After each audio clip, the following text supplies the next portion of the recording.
কয়েক সপ্তাহ ধরে নানা কারণে বাংলাদেশ ভারতের সীমান্তে উদ্বেগ ছিল। গুলিতে মৃত্যু আহতের ঘটনা ঘটেছে বেশ কয়েকটি। এতে বাড়তি উত্তেজনা ছড়াচ্ছে ভারতের পুশিনের ঘটনা। বিষয়টি ভিন্ন মাত্রা পেয়েছে ভারত পাকিস্তানের চলমান সংঘাতে।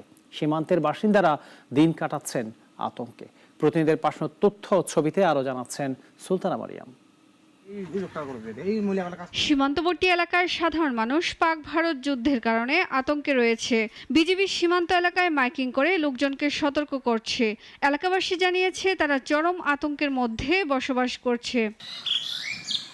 দিনাজপুর সদর উপজেলার খানপুর জাকিরপাড়া সীমান্তের বাসিন্দারা জানিয়েছেন পাক ভারত যুদ্ধের কারণে তারা চরম আতঙ্কের মধ্যে বসবাস করছেন। কখন যে আমাদের বিপদ আসবে এইটা সাবধানের জন্য বিজিবি আমাদেরকে 24 ঘন্টায় সতর্ক করে দেয়। সীমান্ত এলাকায় যেতে দেন আমাদেরকে, আমরা রিক্সের ভিতরেই আছি। এখন বর্তমানে এখন ভয় লাগতেছে, কখন কি হয় আমরা খুব আতঙ্কে আছি।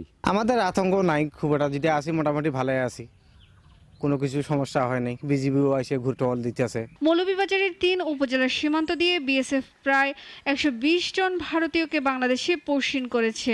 বিজিবি 15 জনকে আটক করে হেফাজতে রেখেছে। তারা তো ভাষাও বোঝা যায় না আর কোনো কিছু না, তো আমরা কেমনে বুঝবো যে এটা কোন জায়গার লোক। সেদিনও ইন্ডিয়া থাকি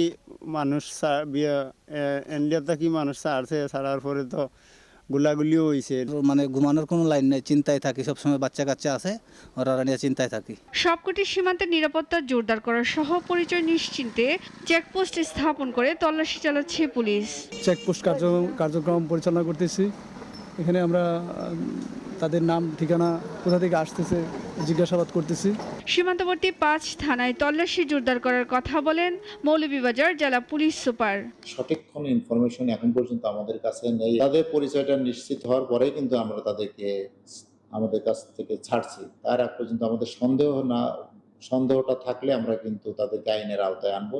চলতি মাসের প্রথম সপ্তাহে রোহিঙ্গা সহ অন্তত 166 জনকে বিভিন্ন সীমান্ত দিয়ে বাংলাদেশে ঠেলে পাঠিয়েছে ভারত।